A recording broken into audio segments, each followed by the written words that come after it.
تون وطور سینین وهذا البلد الامین لقد خلقنا الانسان فی احسن تقویم۔ تین، زیتون، طور سینین، هذا البلد الامین، چار چیزوں کی قسم کھائی اللہ نے اس بات پر کہ انسان کو اللہ نے تمام مخلوقات میں سب سے اچھی ساخت پر پیدا کیا۔ اتنا حسین جاندار اور کوئی نہیں ہے دنیا میں، اور ساخت میں بھی اس سے بہتر کوئی مخلوق نہیں۔ کچھ اور باتیں عرض کریں گے، پہلے ان قسموں کو سنیے۔ وہ تین کہتے ہیں انجیر کو، اور عرب کا قاعدہ یہ ہے کہ جس ملک میں جو چیز زیادہ پیدا ہوتی ہے اسی سے اس کا نام رکھ دیتے ہیں، اس شہر کا۔ تو تین پیدا ہوتا تھا جبل تین میں۔ جبل تین وہی ہے جسے تاریخ دانوں نے جودی پہاڑ کہا ہے، اور جودی پہاڑ وہ ہے جہاں کشتی ٹکی تھی نوح علیہ السلام کی۔ یاد ہے نا تاریخ؟ نوح علیہ السلام واستوت علی الجودی وقیل بعدا للقوم الظالمین قرآن میں ہے۔ ایک اور مفسر نے لکھا ہے کہ یہ پہاڑی تین کی پہاڑی ہے، یہ وہ پہاڑی ہے جہاں مکافات عمل کا ایک واقعہ ہوا تھا آدم علیہ السلام کا۔ آدم علیہ السلام کا واقعہ یہ تھا کہ انہوں نے اپنے دشمن کا کہنا مان لیا، جنہیں دھوکہ دیا تھا اس نے۔ تو اللہ تعالیٰ نے ان سے کہا کہ تم اب یہاں سے اترو، اس کے لائق نہیں ہو جس مرتبے پر تھے، اور ان کے کپڑے اتر گئے۔ فطفقا من ورق الجنہ، تو انہوں نے پھر گویا پتے ڈھانکے۔ تو مفسرین نے لکھا ہے کہ یہ پتے جو ڈھانکے تھے انہوں نے، یہ انجیر کے تھے، تین کے تھے۔ تو ان کا واقعہ بھی یاد کیجئے کہ عمل ٹھیک نہیں رہا تو اللہ تعالیٰ نے وہ خلط چھین لی اور اس مرتبے سے انہیں نیچے گرا دیا، آدم علیہ السلام کو۔ یہ پہلا عہد تھا جو ٹوٹا ہے انسان کی طرف سے۔ وَلَقَدْ عَهِدْنَا إِلَىٰ آدم، ہم نے آدم سے عہد لیا۔ فَنَسِيَا، بیچارہ بھول گیا۔ نسیہ کے معنی بھول جانا، بھول گیا بیچارہ۔ وَلَمْ نَجِدْ لَهُ عَزْمًا، اور اس کے اندر عزم کی قوت نہیں تھی، وہ پختگی کہ عہد پورا کرنے کے لیے جو پختگی چاہیے تھی وہ نہیں تھی، تو عہد توڑ دیا انہوں نے۔ لیکن اسی دوران آدم علیہ السلام نے توبہ کی، اور یاد رکھیے توبہ سے انسان نیا انسان بن جاتا ہے۔ اگر توبہ مخلصانہ ہو، واقعی اللہ کے لیے توبہ ہو، تو وہ انسان بدل جاتا ہے، پہلے والا انسان نہیں رہتا، نیا انسان بن جاتا ہے، پاک صاف بن جاتا ہے۔ جب یہ پاک صاف بن گئے توبہ کے ذریعے، تو پھر اللہ تعالیٰ نے ان کو خلافت کی خلت دی، خلافت عطا کی، اور خلافت عطا کرنے کے بعد انہیں زمین پر بھیجا۔ زمین پر بھیجنا سزا نہیں ہے، بلکہ زمین پر بھیجنا یہ ایک عہدہ ہے، منصب ہے جو دیا ان گیا، اور یہ کہا گیا کہ اب بار بار تمہارے پاس ہدایت آتی رہے گی تمہاری اولاد میں، جو اس ہدایت کو پورا کریں گے وہ نجات پائیں گے، اور جو اس ہدایت کے خلاف چلیں گے ان کو سزا ملے گی۔ تو یہ مکافات عمل جو ہے، گناہ کی سزا اور نیکی کا اجر یہ آغاز کار سے ہے۔ پھر یہی وہ پہاڑی تھی جس پر جودی پر نوح علیہ السلام کی کشتی آ کر رکی تھی۔ تو یہاں جب کشتی رکی ان کی تو کیا ہوا؟ جو امت اور تھی نوح علیہ السلام کی اولاد یا آدم کی اولاد وہ تو غرق ہو گئی، جو بچے تھے یہ وہ جودی پہ آ کے ٹک گئے۔ تو یہی وہ لوگ ہیں جن کے ذریعے سے آدم کی اولاد دنیا میں پھیلی، جودی سے ہم لوگ پھیلے ہیں پوری دنیا میں۔ یہاں بھی کیا ہوا؟ یہاں بھی یہ ہوا کہ جنہوں نے نوح علیہ السلام کا کلمہ پڑھا وہ بیٹھ گئے کشتی میں، اور جو کشتی میں نہیں بیٹھے وہ غرق کر دیے گئے، تباہ کر دیے گئے۔ مگر یہاں ایک قصہ یاد رکھنے کا ہے کہ یہ سارا دار و مدار نسل پر نہیں ہے، کلمے پر ہے۔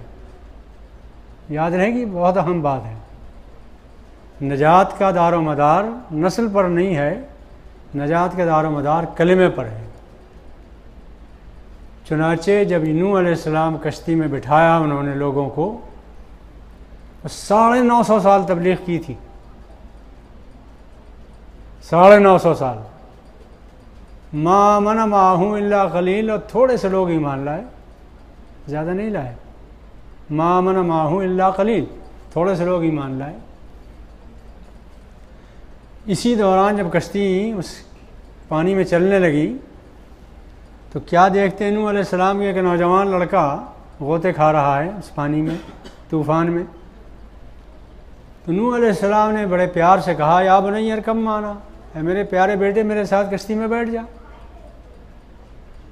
اس نے کہا کہ ابا جان آپ جائیے، ساوی الی جبل، میں پہاڑی پر چڑھ جاؤں گا، یاسمنی من الماء، وہ اس وقت طوفان سے بچ جاؤں گا۔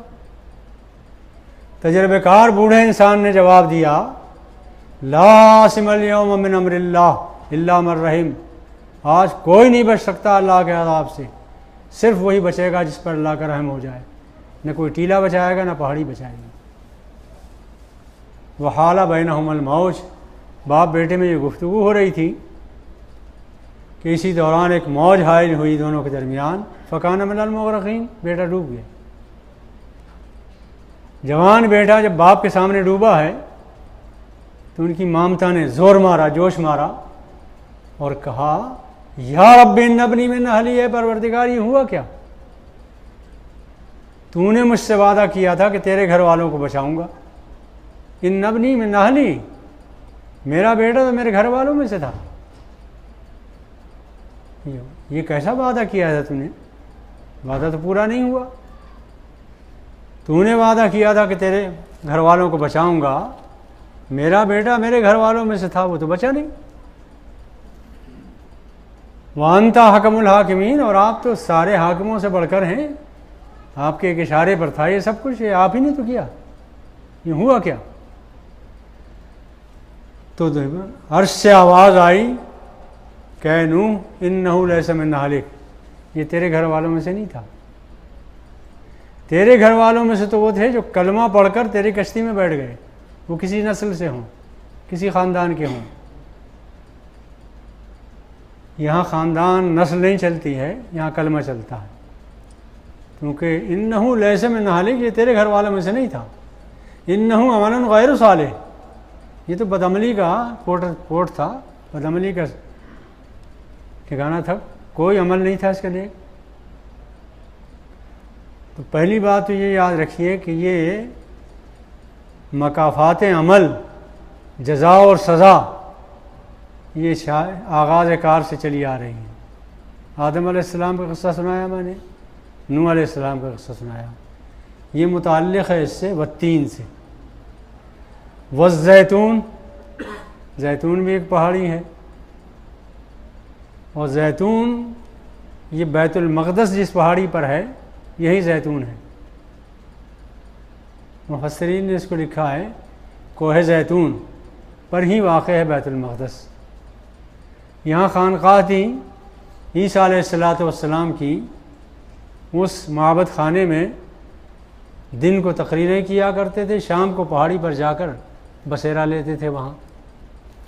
تو یہ جگہ تھی عیسیٰ علیہ السلام۔ آپ نے دیکھا کہ آدم کا ذکر کیا اللہ نے، پھر عیسیٰ کا ذکر کیا، کیوں؟ تو اس لیے کیا کہ عیسیٰ علیہ السلام میں اور آدم علیہ السلام میں بڑی مناسبت ہے۔ کیا مناسبت ہے؟ مناسبت یہ ہے کہ وہ بغیر ماں باپ کے تھے یا بغیر باپ کے تھے؟ قرآن میں ہے کہ عیسیٰ کا مثل آدم، عیسیٰ علیہ السلام کی مثال ایسی ہے جیسے آدم کی مثال ہے۔ وہ ماں بھی نہیں تھی ان کی، باپ بھی نہیں تھے، ان کے باپ نہیں تھے، ماں تو تھی، کا مثل آدم۔ تو دوسری مثال ان کے لیے ہے۔ ان کی مثال یہ تھی کہ انہوں نے یہود کو سمجھایا بہت، مگر وہ مانے نہیں۔ تو انہوں نے آخر میں آ کر یہ کہا کہ چونکہ تم نافرمانی کر رہے ہو رب کی، اس لیے تمہاری یہ منصب جو ہے تمہارا یہ چھن جائے گا۔ چنانچہ اللہ تعالیٰ نے ان سے منصب چھین لیا اور حوالے کیا اسماعیل علیہ السلام کی اولاد میں محمد صلی اللہ علیہ وسلم کو، امت محمدیہ کو دیا گیا۔ یہاں بھی مکافات عمل ہے، عمل تھا، خلیفہ تھے، وہ منصب تھا ان کے پاس، امامت دنیا تھی، لیکن جب چھوڑی انہوں نے تو امامت ختم ہو گئی۔ اس کے بعد پھر وہ طور سینین ہی طور سینا ہے، یہاں بھی ہے طور سینین، لانگ آئیلینڈ میں ہے نا۔ کوئی یہودی آ کے بسے ہوں گے، انہوں نے اس کا نام رکھ دیا وہی ماؤنٹ سینائی۔ وہ طور سینین، اور طور سینین کی قسم، طور سینین میں موسیٰ علیہ السلام کا پورا واقعہ آپ کے ذہن میں رہنا چاہیے کہ انہوں نے اپنی قوم کو سمجھایا۔ تو اس وقت دو جنگ تھی، دو چیزوں کے درمیان جنگ تھی۔ موسیٰ علیہ السلام دین پیش کر رہے تھے، فرعون مخالفت کر رہا تھا۔ نتیجہ کیا ہوا؟ بدعمل کو اللہ تعالیٰ نے ڈبو دیا، تباہ کر دیا، اور موسیٰ علیہ السلام کو تقویت ملی۔ یہاں بھی مکافات عمل ہے۔ وَهَٰذَا الْبَلَدِ الْأَمِينِ، اور اس کے بعد یہ شہر جو امن و امان کا شہر ہے، امانت کا شہر ہے، امن کا شہر ہے، اس کی قسم۔ یہاں واقعہ کیا ہے؟ یہاں واقعہ یہ ہے کہ یہ شہر بسایا تھا ابراہیم علیہ السلام نے۔ تو اللہ تعالیٰ نے یہاں یہ نہیں کہا مکہ کہتے تو یہ دور ہوتا۔ جب بسایا گیا تھا تو بے امان جگہ تھی، امن و امان نہیں تھا، کوئی رزق بھی نہیں تھا، یہاں کھانے پینے کی چیزیں بھی نہیں تھیں۔ یہ دعائیں مانگی تھی ابراہیم علیہ السلام نے کہ اے پروردگار اس شہر کو امن والا شہر بنا دے۔ دعائیں مانگی تھی کہ تمام اطراف سے رزق ڈھلا چلا ہے، یہاں ہر طرف سے ثمرات، ہر طرف سے کھانے پینے کی چیزیں جو دنیا میں کہیں نہ ملے یہاں ملے۔ یہ دعائیں کی تھیں ابراہیم علیہ السلام نے، اور اسی جگہ پر اپنے بیٹے کو قربان کیا تھا۔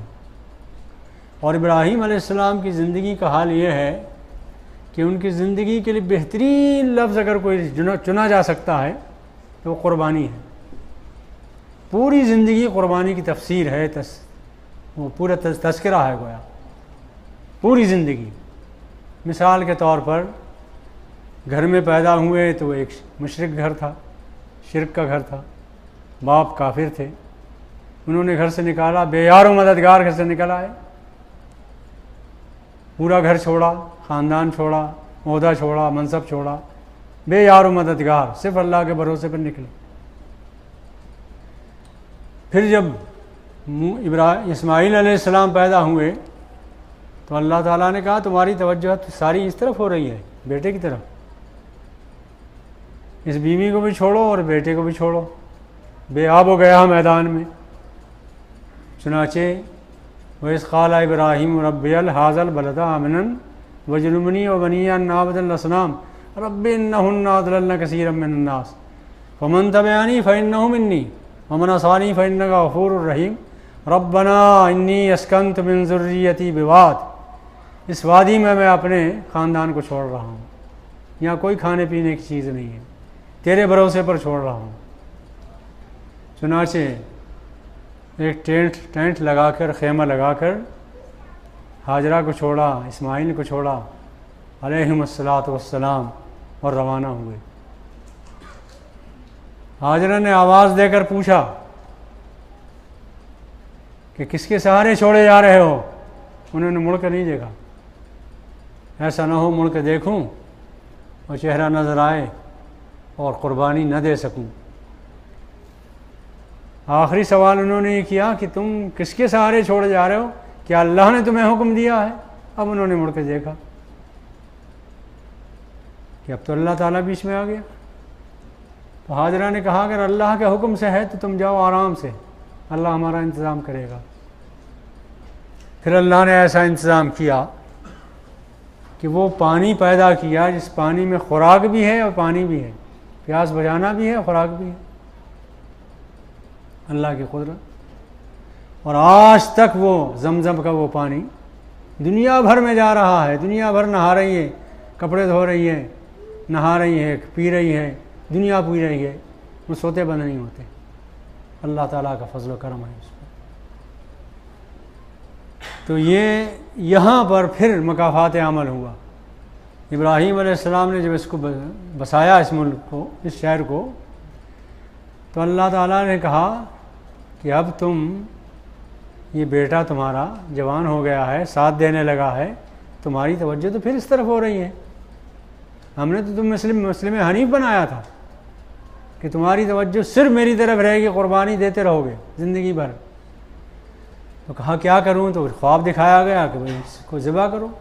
انہوں نے صبح کو ذکر کیا بیٹے سے، انی ارا فی المنام انی اذبحک فانظر ماذا تری، اے اسماعیل میں رات کو خواب کیا دیکھ رہا ہوں کہ تمہیں ذبح کر رہا ہوں، تمہاری کیا رائے؟ قال یا ابت افعل ما تؤمر، جو حکم دیا جا رہا کر گزرو، ستجدنی انشاءاللہ من الصابرین، آپ پائیں گے کہ میں بہت صابر ہوں گا۔ تو اللہ تعالیٰ نے کہا کہ دیکھو ہر چیز تمہیں قربان کرنی، توجہ میری طرف رہے گی، صرف مسلم یکسو ہوگے، تم مسلم حنیف بنو گے۔ اور پھر اللہ تعالیٰ نے تعریف کی، ان ابراہیم کان امۃ قانتا للہ حنیفا، ابراہیم کیا تھے؟ ایک پوری جماعت تھے، یہ پوری امت تھے، اتنی امت نے کام نہیں کیا جتنا تنہا انہوں نے کیا، اور یکسو حنیف تھے، وہ اللہ کی طرف یکسو تھے۔ تو پوری زندگی قربانی کی تفسیر ہے۔ انہوں نے پھر دعا کی کہ پروردگار، یہ جو میں نے قربانیاں دی ہیں اور آپ نے مجھے امامت سونپی ہے، قال انی جاعلک للناس اماما، اللہ تعالیٰ نے ابراہیم سے کہا ہم نے تمہیں امامت بخش دی۔ تو ابراہیم علیہ السلام نے کہا کہ یہ امامت جو ہمیں بخشی گئی ہے یہ صرف مجھے دی گئی ہے، میری اولاد کو بھی یہ ملے گی۔ تو اللہ تعالیٰ نے پھر وہی بات کہی کہ تم میں سے جو لوگ تمہاری اتباع کرنے والے ہوں گے وہ تو شامل ہوں گے اس امامت میں، لیکن جو گمراہ ہوں گے، جو اس عہد کو پورا نہیں کریں گے، ان کو یہ امامت نہیں ملے گی۔ تو یہ پوری صورت جو ہے اس پر ہے کہ یہ دنیا آباد ہوئی ہے اس بنیاد پر کہ اس میں انسان کو پیدا کیا اللہ تعالیٰ نے احسن تقویم میں، سب سے اچھی ساخت میں۔ لیکن یہ انسان جو اچھی ساخت میں پیدا کیا گیا، اچھے جذبات کے ساتھ، اچھی فطرت کے ساتھ، اچھے اخلاق کے ساتھ، اچھے کردار کے ساتھ، یہ اس پہ قائم نہیں رہتا۔ پھر پھیر دیا ہم نے ان کو، ثم رددناہ اسفل سافلین، بدترین بن گئے۔ اور انسان جب بدترین بنتا ہے تو جنگل کے درندوں کو پیچھے چھوڑ دیتا ہے، جنگل کے درندے بہت پیچھے رہ جاتے ہیں جب بگڑتا ہے یہ انسان۔ تو دو قسم کے انسان ہوتے ہیں، پیدا تو کیا اللہ تعالیٰ نے فطرت کے اعتبار سے احسن تقویم میں، اور احسن تقویم یہ ہے کہ اللہ کی مخلوق میں جو مرتبہ انسان کو ملتا ہے وہ کسی کو نہیں ملا، نہ کسی فرشتے کو ملا، نہ کسی جن کو ملا، نہ کسی اور کو ملا، صرف انسان کو ملا، اس لیے کہ انسانوں ہی میں سے پیدا ہوئے محمد صلی اللہ علیہ وسلم، جو اللہ کے بعد جن کا مرتبہ ہے، کوئی اور کسی کا مرتبہ نہیں۔ انسانوں ہی میں سے پیدا ہوئے ابراہیم علیہ السلام، جو ابو الانبیاء ہیں، نبیوں کے باپ ہیں، کتنے نبیاء ان کے خاندان میں گزرے۔ تو اللہ تعالیٰ نے کہا احسن تقویم میں پیدا کیا انسان کو، بہترین انسان کو پیدا کیا، بہترین انسان پیدا کیا مخلوقات میں۔ اس میں ایک بظاہر تو یہ ہے کہ جو شکل ہماری بنائی ہے، آپ غور کریں جتنے جاندار ہیں دنیا میں سب سے زیادہ حسین جاندار انسان ہے، ٹھیک ہے نا؟ جو شکل اس کو دی گئی ہے ایسی شکل کسی کو نہیں دی گئی، لیکن انسان یہ بظاہر جس شکل میں نظر آتا ہے، دو ٹانگ والا اور دو ہاتھ والا، اصل انسان یہ نہیں ہے۔ اصل انسان وہ ذہانت، وہ بصیرت، وہ ادراک، وہ علم، وہ عمل صالح ہے۔ اس لیے یہی انسان ہوتا ہے، دو پیر، دو ہاتھ، سر، دو آنکھیں وغیرہ وغیرہ۔ ایک ابو بکر بنتا ہے اور ایک ہم جیسا انسان بنتا ہے۔ انسان شکل میں تو وہی ہے، لیکن بنیاد کیا ہے؟ بنیاد علم ہے، عمل صالح ہے، نیکی ہے، خدا سے تعلق ہے، صلاحیتیں ہیں، ان بنیادوں پر انسان بنتا ہے۔ تو یہ احسن تقویم سے مراد صرف ظاہری شکل و صورت ہی نہیں ہے، بلکہ انسان کو اللہ نے جو ذہانت دی ہے، جو فکر دی ہے، جو قوتیں دی ہیں، جو توانائیاں دی ہیں، انکشاف کی، تحقیق کی، ایجادات کی، کتنی صلاحیتیں دی ہیں۔ آج سے اگر 25 سال پہلے کا انسان آج آ جائے تو 25 سال پہلے جو انسان تھا اس نے ٹیکنالوجی کی اور سائنس کی یہ ترقیاں نہیں دیکھی تھی، وہ حیران رہ جائے گا کہ یہ ہے کیا، ہوا کیا۔ اور اگر 50 سال پہلے کا انسان آ جائے آج کے دور میں تو اور حیران ہوگا۔ اور اب ہونے والا کیا ہے آئندہ چل کے، آئندہ کس کس چیز کی تحقیق ہو رہی ہے، وہ کیسے کیسے انداز چل رہے ہیں، اللہ ہی جانتا ہے کہ کس حد تک پہنچے گا انسان۔ لقد خلقنا الانسان فی احسن تقویم، ہم نے انسان کو بہت اچھی ساخت پر بنایا ہے، بہت صلاحیتوں سے نوازا ہے، اتنی صلاحیتوں سے نوازا ہے کہ نبوت صرف انسان میں ہے، نبوت کسی اور مخلوق کو نہیں ملی، اور نبوت میں بھی آخری نبی بنائے گئے وہ بھی اسی میں، انسانوں میں سے، بعد از خدا بزرگ تو یہ قصہ مختصر، تو یہ مقام دیا، یہ مرتبہ دیا۔ لیکن اسی میں جب گرتا ہے انسان، پھلانگ لگاتا ہے ادھر، تو ظلم میں، زیادتی میں، فساد میں، تباہی میں، قتل غارت گری میں وہ درندوں کو پیچھے چھوڑ دیتا ہے۔ چنانچہ قتل عام کبھی کوئی جانور نہیں کرتا، درندہ جنگل میں کبھی نہیں کر سکتا، زیادہ سے زیادہ وہ کھائے گا، پنجے استعمال کرے گا، دانت استعمال کرے گا، یہ تو ایٹم بم استعمال کرتا ہے، اس کے پاس تباہی کے لیے تو بہت کچھ ہے۔ اپنی نسل کو شیر کبھی نہیں کھاتا، یہ اپنی نسل کو تباہ کرتا ہے، اور وہ ظلم کرتا ہے اپنی نسل پر جس کی نظیر نہیں ملتی، ایذائیں دے دے کر ستاتا ہے۔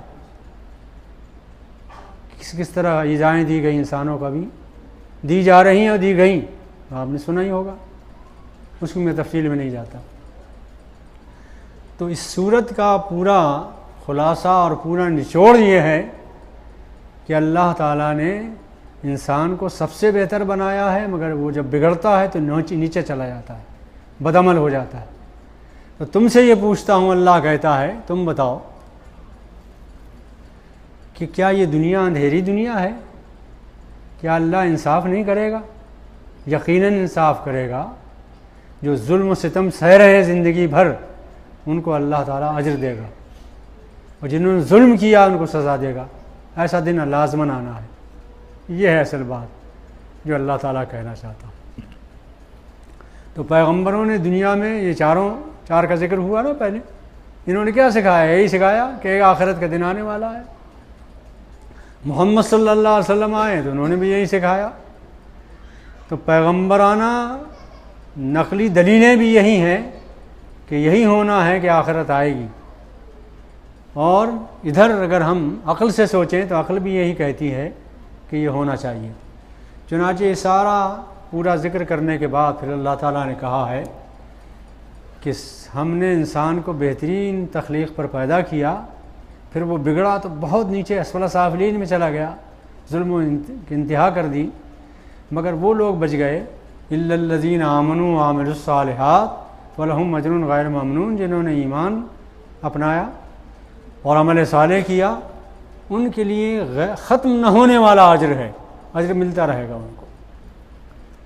اس کے بعد وہ سوال کیا ہے کہ محمد صلی اللہ علیہ وسلم اتنا سننے کے بعد اور اتنی باتیں بتانے کے بعد امت کو اور مخلوق خدا کو اتنی بات بتانے کے بعد کیا پھر بھی لوگ تکذیب کریں گے؟ آپ کی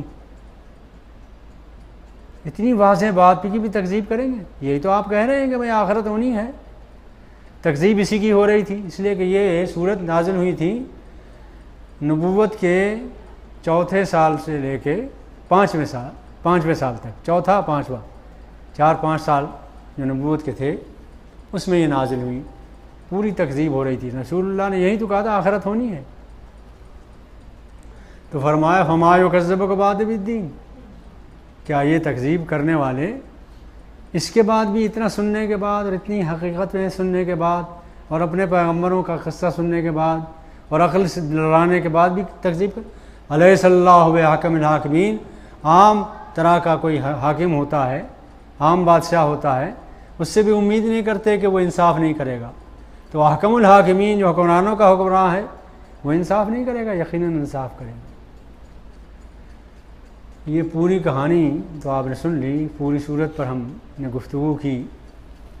اس میں مفسرین نے ایک واقعہ لکھا ہے، اور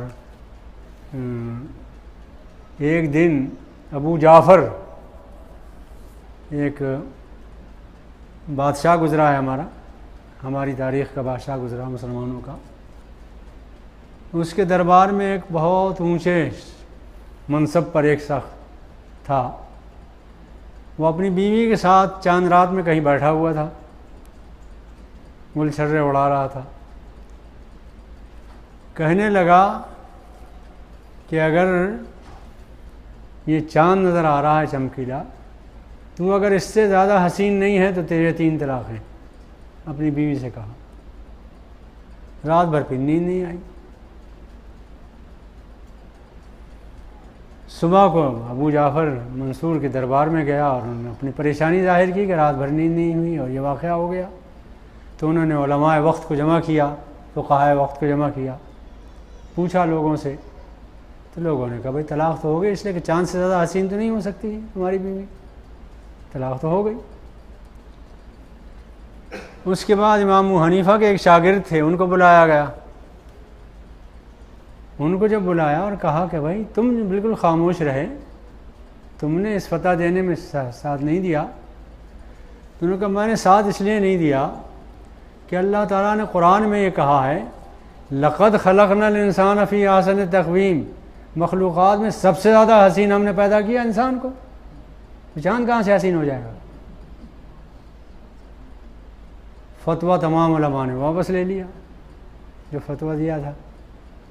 واقعہ یہ ہے کہ انسان کو اللہ تعالیٰ نے اتنا نوازا ہے کہ کسی ایک نعمت پر بھی یہ غور کرے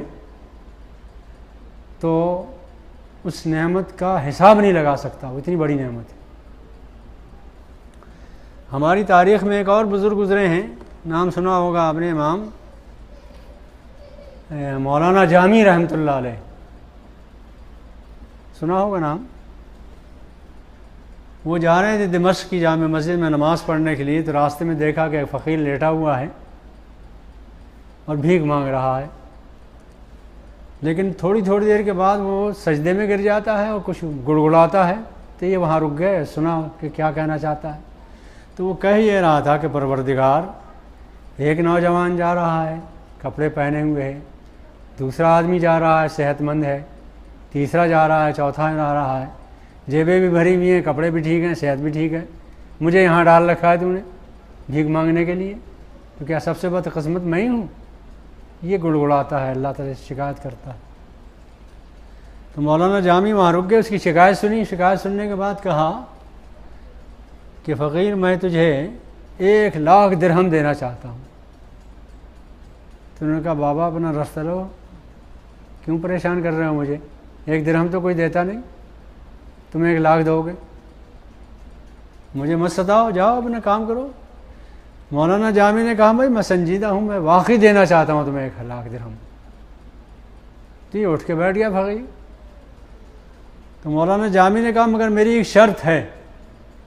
فقیر نے کہا ایک شرط کیا؟ 10 شرطیں پوری کر دوں گا، دو تو ایک شرط کیا ہے؟ تو مولانا جامی نے کہا ایک شرط میری یہ ہے کہ میں تمہاری ایک آنکھ نکالوں گا، مجھے ضرورت ہے آنکھ کی۔ فقیر کو غصہ آیا اور اس نے کہا 1 آنکھ 10,00,000 دے گا جب بھی نہیں دوں گا 1 آنکھ۔ تو مولانا جامی نے کہا کہ 10,00,000 میں بھی نہیں دے گا؟ کہا نہیں، کیا سمجھا تم نے مجھے؟ تو اس نے کہا پھر دونوں آنکھیں تو 20,00,000 کی ہوئیں بھائی، 20,00,000 کی 2 آنکھیں تیرے پاس موجود ہیں اور پھر ناشکری کر رہا ہے اللہ کی، کیا حق تجھے پہنچتا ہے؟ واقعہ یہ ہے کہ انسان کو جو کچھ اللہ نے دیا ہے اس پر اگر غور کرے، یہ کتنا نوازا ہے، کتنا دیا ہے، کبھی ناشکری کا لفظ نہیں آ سکتا زبان پر۔ دعا کیجئے اللہ تعالیٰ سے کہ ایک آخرت پر پکا یقین عطا فرمائے اور ناشکری کی طرف کبھی ذہن نہ جائے، شکر کی طرف ذہن جائے۔ وآخر دعوانا ان الحمد للہ رب العالمین۔